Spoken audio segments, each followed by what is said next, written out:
رسول کائنات صلی اللہ تعالی علیہ وسلم جب دنیا میں تشریف لائے نا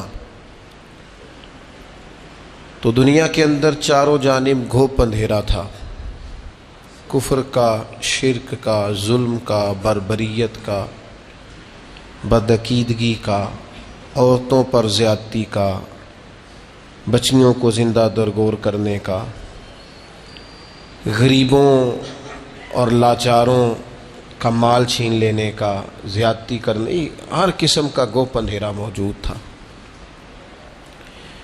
نبی اکرم صلی اللہ تعالی علیہ وسلم کی تشریف آوری کے بعد حضور کی عمر مبارک جب 40 سال کی ہوئی تو اللہ تعالیٰ نے پہلی وحی نازل فرمائی۔ اب اس پہلی وحی کے اندر چونکہ بہت سارے اندھیرے تھے، بہت ساری آزمائش تھی، سوال یہ تھا کہ سب سے پہلا حکم کیا ہے؟ سب سے پہلے توحید کی بات کی جائے، سب سے پہلے غریب کی بات کی جائے، سب سے پہلے عورتوں کے حقوق کی بات کی جائے، سب سے پہلی بات کیا کی جائے؟ لیکن قربان جائیں، جب پہلی وحی نازل ہوئی ہے تو پہلی بات یہ کی گئی کہ اقرا، پڑھیے، اقرا بسم ربک الذی خلق، پڑھیے اپنے رب کے نام سے جس نے پیدا کیا ہے۔ ان سارے اندھیروں کے بیچ جس اجالے کی سب سے پہلے بات کی گئی وہ علم کا اجالا ہے۔ پہلے پڑھیں، علم حاصل کریں۔ جب انسان پڑھتا ہے، علم حاصل کرتا ہے تو پھر اسے پتہ چل جاتا ہے کہ عقیدہ توحید کتنا ضروری ہے۔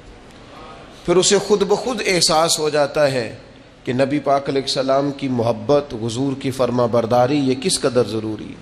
جب انسان تعلیم حاصل کرتا ہے، شعور کی بلندیاں حاصل کرتا ہے تو اسے پتہ چل جاتا ہے عورتوں کے حقوق کیا ہیں۔ اسے سمجھ آنے لگ جاتی ہے کہ مظلوم، غریب، لاچار کی مدد کیسے کرنی ہے۔ پہلی بات یہ ہے کہ اقرا، پڑھیے۔ تعلیم ایک ایسا نور ہے جو سارے اندھیروں کو دور کر دیتا ہے۔ آپ کسی کمرے میں داخل ہو جائیں، اس کمرے میں سانپ بھی ہے، بچھو بھی ہے، کچھ اور موذی جانور بھی ہیں۔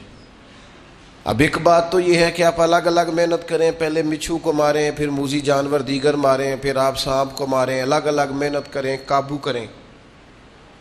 ایک تو یہ بات ہے، اور ایک یہ ہے کہ آپ اس طرح کریں، اس اندھیرے کمرے میں نا روشنی کا بندوبست کریں۔ آپ اس میں چراغ جلا دیں، سانپ بھی دوڑنا شروع کر دے گا، نکل جائے گا، بچھو بھی نکل جائے گا، چونکہ یہ سب اندھیرا ڈھونڈتے ہیں۔ آپ روشنی کر دیں، یہ نکل جائیں گے سارے۔ علم کی روشنی آپ دنیا کے اندر پیدا کر دیں، اندھیرے ویسے ہی سارے دور ہو جائیں گے، اندھیرے دور ہو جاتے ہیں۔ شرط کیا ہے؟ اقرا بسم ربک الذی خلق، پڑھیے اس رب کے نام سے جس نے پیدا کیا۔ تعلیم جب انسان اپنی زندگی میں لے آتا ہے، اور تعلیم جب انسان حصول کی کوشش شروع کر دیتا ہے، میں علم کی تقسیم دو طرح سے کیا کرتا ہوں۔ میری رائے ہے کہ علم دو ہیں، ایک علم خالی علم ہے اور ایک علم نافع ہے۔ ایسا علم جو شخص حاصل کرتا ہے جس سے کوئی نفع حاصل نہیں ہوتا تو اس علم کی کوئی ضرورت نہیں، لیکن وہ علم جس سے نفع حاصل ہو، وہ دینی علم ہو یا کسی ہنر کا علم ہو، کسی ٹیکنالوجی کا علم ہو جس سے انسانوں کا فائدہ ہو، وہ سارے علوم جو فائدہ مند ہوں وہ علم ہیں۔ مولانا صاحب بڑے عالم ہیں، بڑے فقیہ ہیں، بڑے زبردست ہیں، بات بڑی مضبوط کرتے ہیں اور استدلال بڑا عمدہ کرتے ہیں اور قوت استدلال بڑی رکھتے ہیں، لیکن اگر مولانا کو مائک چلانے والا مائک ہی نہ چلا کے دے اور بنانے والا بنا کر ہی نہ دے تو بات آگے پہنچائی جا سکتی ہے۔ تو یہ جس بندے نے اس کا علم حاصل کیا، اس کا علم بھی علم نافع ہے، اس نے بھی فائدہ کیا ہے۔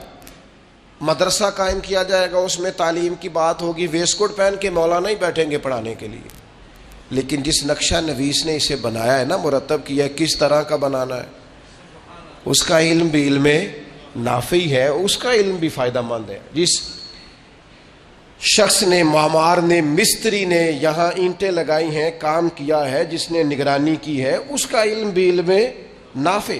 ہم ایک دوسرے کی ضرورت کو محسوس کریں، اور جتنے بھی علوم لوگوں کے لیے فائدہ مند ہیں ان سب علوم کی اہمیت کا اقرار کریں، اور پھر دنیا کے اندر سفر کریں تاکہ مسلمانوں کی آنے والی نسل علوم والی ہو، علم و حکمت والی ہو۔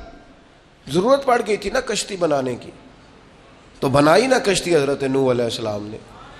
ضرورت پڑ گئی تھی نا کپڑے سینے کی، تو سیے نا کپڑے جناب ادریس علیہ السلام نے۔ ضرورت پڑ گئی تھی نا، تو حضرت آدم علیہ السلام 1000 پیشہ جانتے تھے، 1000 زبانیں بولتے تھے۔ وَعَلَّمَ آدَمَ الْأَسْمَاءَ كُلَّهَا، رب فرماتے ہیں ہم نے آدم کو علم سکھایا ہے۔ لوگ تو کلی کا انکار کرتے ہیں، انہیں فرمایا کلہا، کل علم سکھائے جناب آدم علیہ السلام۔ حضرت آدم کی جو فضیلت ہے وہ بھی علم کی وجہ سے۔ علم کا حصول اور علم کی طرف اسلام کبھی بھی علم اور تحقیق سے عداوت نہیں رکھتا۔ اسلام کہتا ہے بار بار قرآن میں تدبر کرو، غور کرو، فکر کرو، معنی اخذ کرو۔ امام محمد رحمۃ اللہ علیہ ساری رات بستر پہ لیٹے رہے، ان کا شاگرد ساری رات قریب نفل پڑھتا رہا۔ کہتا امام صاحب سویرے اٹھے، وضو بھی نہیں کیا، نماز کی نیت باندھ لی، اور میں اللہ اللہ کرتا رہا، اور دل میں ہلکا سا خیال بھی آیا تھا کہ جناب دیکھو میں نیک آدمی ہوں، میں نے اتنی عبادت کی اور امام صاحب سوئے ہوئے ہیں۔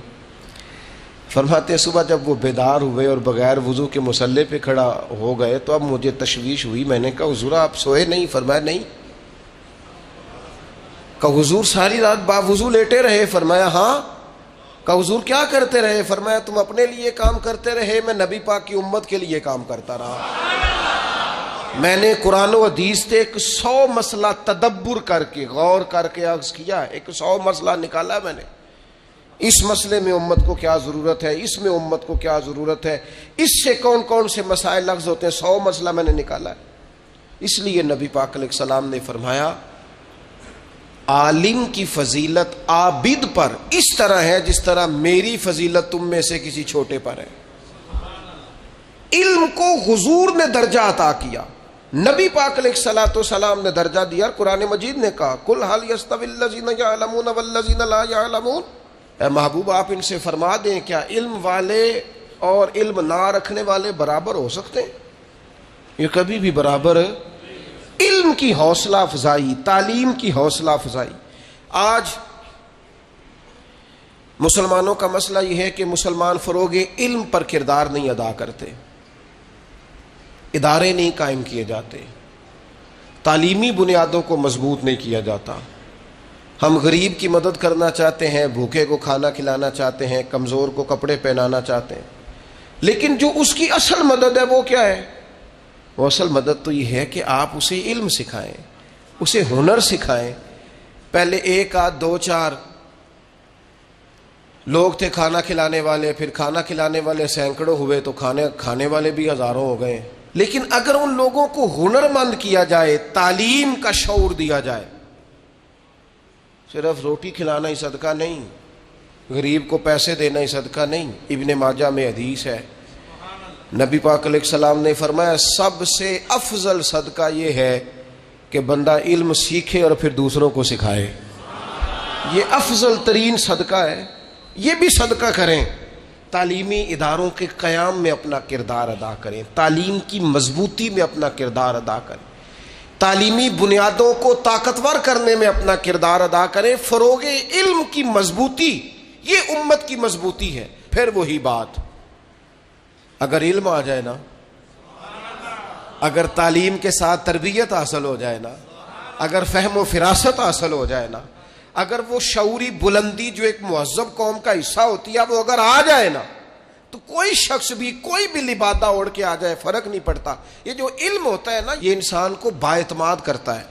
آپ کے پاس حضرت شیخ الاسلام خواجہ قمر الدین سیالوی رحمۃ اللہ علیہ کے پاس ایک شخص آیا، چونکہ عالم تھے، اس نے آ کے کہا امام اعظم کی بات نہیں ماننی چاہیے۔ تو کچھ لوگوں کو کسی کا اعتراض سن کے غصہ آتا ہے، کچھ کو ہنسی آتی ہے کہ ہر بیچارہ دیکھو کیا کہہ رہا ہے، اس کا شعور دیکھو۔ عالم تھے نا، علم ٹھہراؤ پیدا کرتا ہے، بردباری لاتا ہے۔ فرمانے لگے کیا کہا تم نے؟ کہنے لگا جی امام صاحب کی بات نہیں ماننی چاہیے. تو خواجہ صاحب فرمانے لگے تیری یہ والی بات مان لوں؟ وہ چپ کر گیا. کہنے لگا جی آپ کیا کہہ رہے ہیں؟ فرمانے لگے تو مجھے یہ کہہ رہا نا کہ امام صاحب کی نہ مانو میری مانو، یعنی تیری مان لوں اور جنہوں نے رسول کریم کے صحابہ کی صحبت اٹھائی ہے ان کی بات نہ مانوں.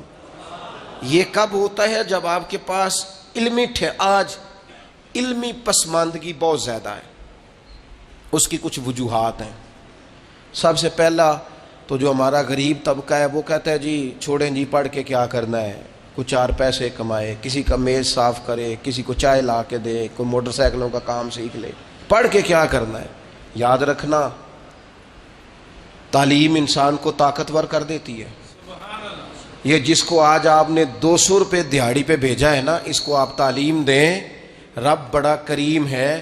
امام شافعی فرمایا کرتے تھے علم آ جائے تو پیسہ تو پیچھے پیچھے آنا شروع ہو جاتا ہے. ہمیشہ علم والوں کی غلام بنی ہوئی دیکھی ہے دولت، اس کی تو ضرورت ہی باقی نہیں رہتی ہے، تو ہاتھ باندھ کے پیچھے پیچھے انسان کے چلتا ہے. پھر تاجر طبقہ بھی اپنے بچوں کو تعلیم نہیں دلواتا، کہتے پڑھ لکھ کے کیا کرنا ہے، یہ جہاں بھی کرنی ہے نا، دکان پہ بیٹھنا ہے نا تو ابھی بیٹھے دکان پہ اور ابھی سے کاروبار کرے. جتنے عرصے میں اس نے تعلیم حاصل کرنی ہے اتنے عرصے کے اندر اس کو تجربہ آ جائے گا. اور خدا کے بندے اگر یہ علم پڑھ کے دکان پہ بیٹھے گا نا تو پھر یہ دکاندار نہیں ہوگا، یہ قومی سطح کا تاجر ہوگا. پھر یہ اس طرح کا شخص ہوگا کہ جو کئی لوگوں کو اور ساتھ لے کے چلے گا. پھر امپورٹ ایکسپورٹ کی دنیا میں یہ بڑا نام کمائے گا. اسے آگے بڑھنا ہے، علم اس کو مضبوط کر دے گا. یہ اپنی فیلڈ کے اندر ہی طاقتور ہو جائے گا. لیکن دکان پہ بھی بٹھا تو علم پڑھا کے بٹھا. محبوب نے بٹھایا تھا نا پڑھا کے جناب عثمان غنی کو، حضور سے دعا لے کے تقوی اختیار کر کے دین سیکھ کے تجارت کرتے تھے نا حضرت عبد الرحمن ابن عوف. تو پھر اس کا رنگ ہی کچھ اور تھا. ایک تیسرا مسئلہ ہے جس کی وجہ سے تعلیم لوگ حاصل نہیں کرتے. ایک تیسرا مسئلہ ہے، وہ ہے فضول خرچی ہماری. ہم دیگر جگہوں پہ پیسے زیادہ خرچ کرتے ہیں، تعلیمی اداروں کی طرف ہماری توجہ. جتنے پیسے ہم شادیوں پہ اڑاتے ہیں نا، دعوتوں پہ لگاتے ہیں، ان سب کو سمیٹ لو، اپنے بچوں پہ لگا دو، ان کی تعلیم پہ لگا دو. آپ ان کو باشعور کر دو. ایک عربی شاعر کا مقولہ ہے، اس نے کہا تھا یتیم وہ نہیں ہوتا جس کا ماں باپ نہیں ہوتا، یتیم تو وہ بچے ہوتے ہیں جن کو کوئی تعلیم و تربیت نہیں دیتا. وہ یتیم ہوتے ہیں بچے جن کو کوئی تعلیم نہیں دلواتا، کوئی تربیت نہیں کرتا، وہ یتیم رہ جاتے ہیں. وہ لاوارث ہیں بنیادی طور پر، اس لیے کہ کسی نے بندوبست ہی نہیں کیا. موٹر سائیکل لے کے دیا، تو نے کتاب کیوں نہیں لے کے دی؟ تو نے اسے مہنگی گھڑی پہنائی ہے، تو نے اسے تفسیر کیوں نہیں لے کے دی؟ تو نے اسے مہنگا موبائل تھمایا ہے، تو نے اس کے ہاتھ میں رسول اللہ کے دین کی کتاب کیوں نہیں تھمائی؟ ہم نے فضول خرچیاں کی، ادھر کی ادھر کی، یہاں کی وہاں کی، لیکن اپنے بچوں کی تعلیم پر ہم نے خرچ تھوڑا کھائیں، سادہ کھائیں، سادہ لباس پہنیں، لیکن سرمایہ بچوں کی تعلیم پر لگائیں. اور میں ہمارے ہاں آج کل محفلیں ہوتی ہیں، آپ محفل کرانے والے سے کہیں اللہ خیر کرے، اس کے پاس 10 لاکھ بھی ہے، اتنے بھی جلسہ کرنا ہے اتنے بھی جلسہ کرنا ہے. اسے کہ مدرسے پہ پیسے خرچ کرنے ہیں، کہنا دیاں گے تو 50,000 زکوٰۃ دا عیدو بعد. کیا مطلب؟ اب میں تو تھک گیا ہوں اس کام سے. میں کہتا ہوں جلسے تو وہ تو مطلب محفلیں تو وہ ہو رہی ہیں اور ہوتی رہیں گی، لیکن یہ عجیب بات ہے نا کہ جلسوں پہ جانے والے مولوی نعت خواہ پیر وہ امیر ہوتے جا رہے ہیں اور مدرسے غریب ہوتے جا رہے ہیں. سارا کچھ ہو رہا ہے لیکن ہم وہ کام کرنے کو تیار نہیں جو اصل کام ہے، جس سے روح انقلاب برپا ہوگی. اس طرف ہماری توجہ نہیں. ادھر ادھر کا خرچہ جتنا مرضی کرا لیں. آپ دیکھ لیں کہ عرسوں اور قوالیوں پہ اور درباروں پہ اور کبوں پہ کتنا خرچ ہوتا ہے، اور مدرسوں پہ کتنا خرچ ہوتا ہے، کتابوں پہ کتنا خرچ ہوتا ہے. تو تعلیمی مزاج پیدا کریں، علم کو سپورٹ کریں، ہمیشہ تعلیمی اداروں کو سپورٹ کریں، اس طرف فروغ علم میں اپنا کردار ادا کریں. باقی نام و نمود کے لیے ادھر ادھر نکل جانا، ذاتی شہرت کے لیے کام کرنا، خدا را اس سے باہر آ جائے۔ اور ایک چوتھا سبب بھی ہے ہمارے بچوں کے نہ پڑھنے کا، وہ ہے جو طلباء طالبات کے والدین ہوتے ہیں نا، وہ بچوں کی تعلیم پر توجہ نہیں دیتے، بچوں کے سرپرست غور ہی نہیں کرتے، خیال ہی نہیں کرتے۔ مدرسہ داخل کرا دیا ادارے میں بچے کو، پھر کبھی پلٹ کے پوچھا نہیں اس کی قابلیت کیا ہے، یہ کیا پڑھتا ہے۔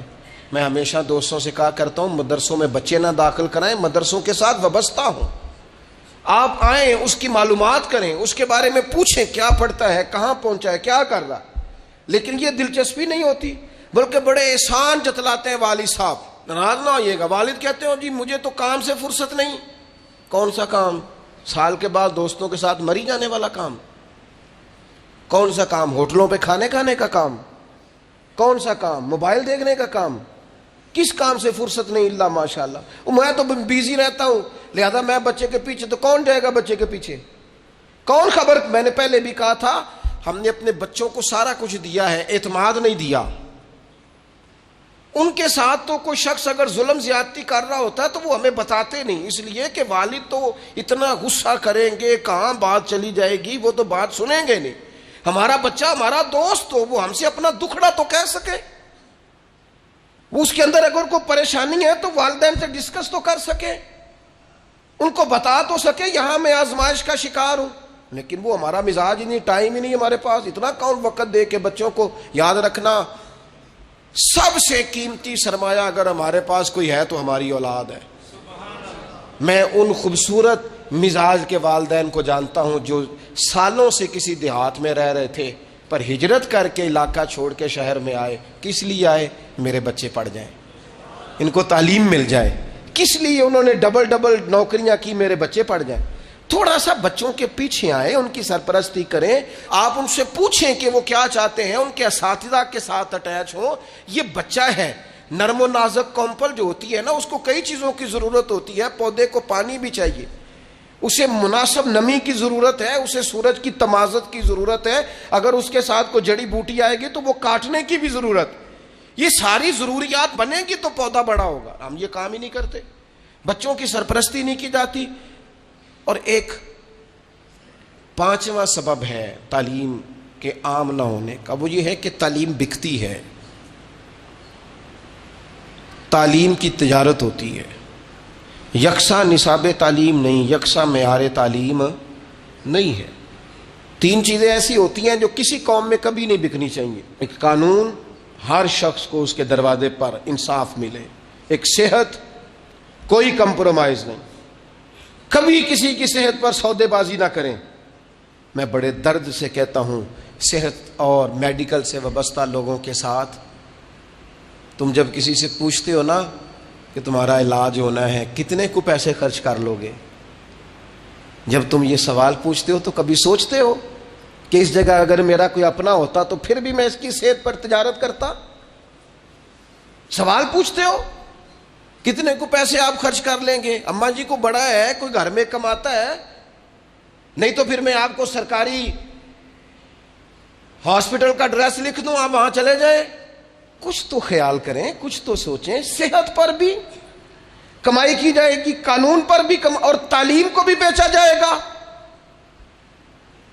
وہ عالم، وہ واعظ، وہ خطیب جس نے الف با تا سا سے لے کر بخاری شریف تک مفت پڑھا ہے استادوں سے، اسے کو کہتا ہے تقریر کرانی ہے تو کہتا ہے 40,000 ہے تمہارے پاس، تو 40,000 دے کے پڑھا ہے، تو نے پیسے دیے ہیں پڑھائی کے؟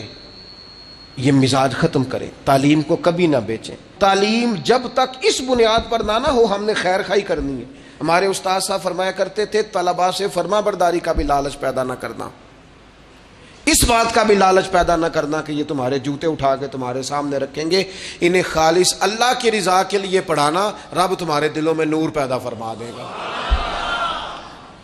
تعلیم کو تجارت بنا لیا گیا ہے، مزاج نہیں ہے۔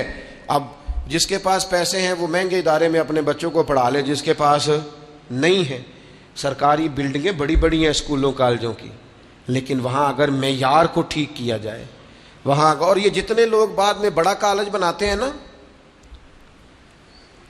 یہ سارے سرکاری اسکول میں پڑھے ہوئے ہیں، یہ جو بعد میں کہتے ہیں نا کہ میں نے 4000 روپیہ فیس لینی ہے پہلی کلاس کی، یہ خود 3 روپیہ مہینہ دیا کرتے تھے. یعنی یہ جو آج کہتے ہیں نا جی تمہاری داخلہ فیس جو ہے وہ جانی ہے تو فلاں کاغذ بننے ہیں تو 40,000 جمع کرا دو، اور باپ بیچارہ کہہ رہا ہے قسطیں نہیں ہو سکتی، 2-4 قسطیں نہیں ہو سکتی. ان کے اپنا داخلہ 419 روپے گیا تھا جب انہوں نے میٹرک کیا تھا. کیوں ہم بھول گئے اس وقت کو کہ جب ہمیں تعلیم کی ضرورت تھی تو کشادہ تھا ہمارے لیے مسئلہ، اور ہم نے لوگوں کے لیے تعلیم کو تجارت کبھی نہ بنائیں، تعلیمی مزاج پیدا کریں. ہاں یہ میں آپ کو صحیح بتاتا ہوں کہ جہاں تعلیم مفت ہوتی ہے نا وہاں کچھ قدر کم ہوتی ہے، لیکن اب اس کو دیکھ کر کیا ہم ان چیزوں کی تجارت شروع کر دیں گے جو چیزیں ٹھیک نہیں؟ تعلیم کے مزاج کے اندر سے تجارت کو ختم کیا جائے اور قومی سطح پر ختم کیا جائے. اور میں تعلیمی ادارے چلانے والوں سے کہوں گا خدا را اس کو قومی، ملی اور دینی فریضہ سمجھ کے سر انجام دو. تم ان طالب علموں کی خدمت تو کر کے دیکھو، اللہ تمہارے دل کو راحت کتنی عطا فرماتا ہے، اللہ تمہیں سکون کتنا دیتا ہے. تم ان کے لیے آسانیاں فراہم کرو، بندوبست کرو، کوشش کرو، وسائل جمع کرو، جدوجہد. یہ بڑا مشکل کام ہوتا ہے، بڑا مشکل کام ہوتا ہے کسی کو جا کے یہ کہنا کہ میرے مدرسے کے ساتھ تعاون کر، اور اپنی جو آپ کی پرسنالٹی ہے اس کو کمزور کرنا، اور کسی کو تعاون کس کے لیے کرانا؟ ادارے کے لیے. اپنی شخصیت کو تھوڑا سا کمزور کر کے، لیکن کام بڑا اونچا ہے، ڈیوٹی بڑی اونچی ہے. تو اپنے مزاج کے اندر، اور سب سے اہم اور ضروری بات ختم کرنے سے پہلے ہم خود سارے علمی ذوق پیدا کریں. ہماری اپنی طبیعت ہو کہ ہم نے علم سیکھنا ہے. جب ہم خود علمی ذوق پیدا کریں گے، مزاج علمی بنائیں گے، طبیعت علمی بنائیں گے، تو آپ یقین کریں کہ خود بخود علم پھیلے گا. نبی پاک صلی اللہ تعالیٰ علیہ وسلم کے کبار صحابہ جو تھے ان کا مزاج علمی تھا، ان کی طبیعت علمی تھی. حضرت سیدنا جابر ابن عبداللہ رضی اللہ تعالیٰ عنہ کو پتہ چلا، اب انہوں نے بھی حضور کے سامنے وقت گزارا تھا، ان کو پتہ چلا کہ مصر میں ایک صحابی ہیں حضرت عبداللہ بن انیس رضی اللہ تعالیٰ عنہ، ان کے پاس حضور کی ایک حدیث موجود ہے. تو حضرت جابر ابن عبداللہ نے نیا گھوڑا خریدا، اس پر آپ نے کجاوا ڈالا اور اسپیشل سفر طے کر کے نا تو مصر گئے. پہلے تو دروازے پہ دستک دی تو باہر جو آیا اس سے جا کے کہنے لگے ان سے کہو جابر ابن عبداللہ ہیں مدینہ شریف سے. حضرت عبداللہ ابن انیس کو اندر جب خبر ملی وہ آیا تو فرمایا جاؤ جا کے دوبارہ پتہ کرو واقعی جابر بن عبداللہ میرے گھر آ گئے، جا کے پتہ کرو سماعت نے صحیح سنا. تو باہر جا کے سنا، کہا جی وہ واقعی وہ دوڑے آئے. کہا جناب اتنی مہربانی. کہنے لگے مجھے کسی نے بتایا تھا کہ آپ کے پاس سرکار کا ایک فرمان ہے اور جو میں نے نہیں آج تک سنا، تو لہٰذا میں وہ حدیث سننے کے لیے مدینے سے آیا ہوں. انہوں نے کہا جناب آپ تشریف لائیں، بیٹھیں، چائے پانی کھانا آرام. کہنے لگے نہیں یار کھیتی باڑی کرنے والا ذمہ دار آدمی ہوں، ٹائم میرے پاس اتنا نہیں ہے، بس تو مجھے نہ میرے حضور کا وہ فرمان سنا. انہوں نے نبی پاک کی وہ بات سنائی، وہ پھر گھوڑے پہ بیٹھے اور مدینہ طیبہ تشریف لے گئے. آپ میری بات کو سمجھیں، یہ جب ہمارا مزاج ہوگا نا، یہ ہمارا مزاج ہوگا. ہمارے ہاں چونکہ جمعے والے دن مفت بیان ہوتا ہے، لہذا بیچارے خطیب صاحب کوئی ڈیمانڈ نہیں کر رہے ہوتے، صرف اتنا کہہ رہے ہوتے ہیں ٹائم پہ آ جایا کرو، کچھ نہیں، صرف ٹائم پہ. لیکن وہ ٹائم پہ کیا آنا ہوتا ہے، بعض مساجد میں میں نے دیکھا ہے جو آ جاتے ہیں وہ بڑے پریشان ہوتے ہیں، وہ بیچارے گھڑیاں دیکھ رہے ہوتے ہیں کہ مولانا صاحب آپ حدیثیں سنا رہے ہیں اور اتنا ٹائم آپ نے لگا دیا، میں تو مصروف بڑا ہوں.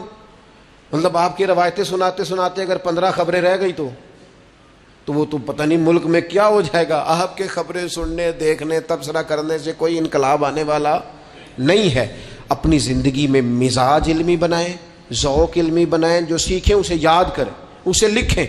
لوگ آتے ہیں نا اکثر فرماتے ہیں، تو میں ان سے کہا کرتا ہوں کہ تقریریں ہم نے بڑی سن لی ہیں، اب تو انہیں یاد رکھیں، آگے پھیلائیں اور ان پر عمل کریں اور ان چیزوں کو جمع کریں. ایک کاغذ قلم ہونا چاہیے نا، جو بندہ سنے اسے لکھے، اس کے پاس اپنا لکھا ہوا ایک ذخیرہ بن جائے. تو علم کا مزاج پیدا کریں، علم کو سپورٹ کریں اور بالخصوص اپنے بچوں پر توجہ دیں. مہنگے اسکول میں داخل کرا لیں یا سستے میں کرا لیں، اس کی سرپرستی کریں، اس کے پیچھے جائیں، اس کی فائل دیکھیں، محاسبہ کریں، دیکھیں کہاں کس چیز میں کمزوری آ رہی. ہمیں پوری پودا لگا کے جو لوگ غافل ہو جاتے ہیں وہ پودا جوان نہیں ہوتا، اس کو لگائیں تو پھر اس کے پانی کا خیال کریں، اس کی پوری تربیت کریں، نشو و نما میں